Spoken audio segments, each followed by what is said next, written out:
বন্ধুরা, গ্রিন অ্যাঞ্জেলে স্বাগতম। কেমন আছেন সবাই? আশা করি সবাই ভালো আছেন। এই মুহূর্তে দেশে অথবা বিদেশে যে যেখানে বসে চ্যানেলটি দেখছেন সবাইকে অসংখ্য ধন্যবাদ। আমি অ্যাঞ্জেল। চলুন দেখে নেই নাকের তেলতেলে ভাব দূর করার চমৎকার প্রাকৃতিক উপায়। সকালে ঘুম থেকে উঠেই দেখলেন নাক তেলতেলে হয়ে আছে। যাদের ত্বক তৈলাক্ত তাদের এই সমস্যা দেখা যায় বেশি। স্বাভাবিক অথবা মিশ্র ত্বকের অধিকারদেরও তৈলাক্ত নাক নিয়ে পড়তে হয় বিপাকে। নাকে ধর্মগ্রন্থি বেশি থাকায় মুখের অন্যান্য অংশের তুলনায় নাক তেলতেলে হয় বেশি। এতে লোমকূপ বন্ধ হয়ে ব্ল্যাকহেডস এবং ব্রণ সহ বিভিন্ন সমস্যা দেখা দেয় তৈলাক্ত অংশে। নাকের তেলতেলে ভাব দূর করতে ব্যবহার করতে পারেন হাতের কাছে থাকা কিছু উপাদান। জেনে নিন নাকের তৈলাক্ততা দূর করার জন্য কি কি প্রাকৃতিক উপাদান ব্যবহার করবেন। অ্যালোভেরা জেল ফ্রিজে রেখে ঠান্ডা করুন 1 ঘন্টা।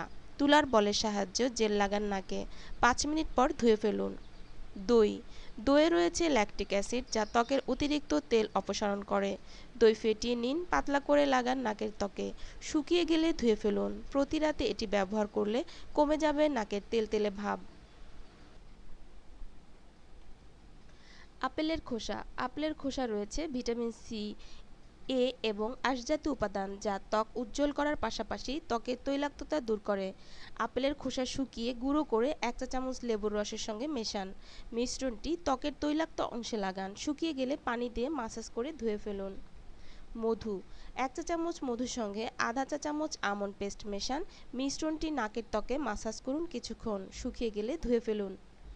কমলার খোসা কমলার খোসা রোদে শুকিয়ে গুঁড়ো করে নিন। 1 চা-চামচ গোলাপ জলের সঙ্গে গুঁড়ো মিশিয়ে পেস্ট তৈরি করুন। ত্বকের তৈলাক্ত অংশে পেস্ট লাগিয়ে রাখুন, শুকিয়ে গেলে ধুয়ে ফেলুন। ডিম ডিমের সাদা অংশ নাকে লাগিয়ে রাখুন। ত্বক টানটান হয়ে গেলে ভেজা কাপড় দিয়ে মুছে নিন। 1 সপ্তাহ প্রতিদিন এটি ব্যবহার করুন, ব্ল্যাকহেডস দূর হবে ও ত্বকের তেলতেলে ভাব কমবে। বন্ধুরা, ভিডিওটি ভালো লাগলে অবশ্যই লাইক এবং শেয়ার করবেন আর কমেন্টস করতে ভুলবেন না। আর আমার সাথে থাকার জন্য এবং আরও ভালো ভালো পোস্ট পাওয়ার জন্য অবশ্যই চ্যানেলটি সাবস্ক্রাইব করবেন। ভালো থাকবেন বন্ধুরা। আজকের মতো বিদায়। আল্লাহ হাফিজ।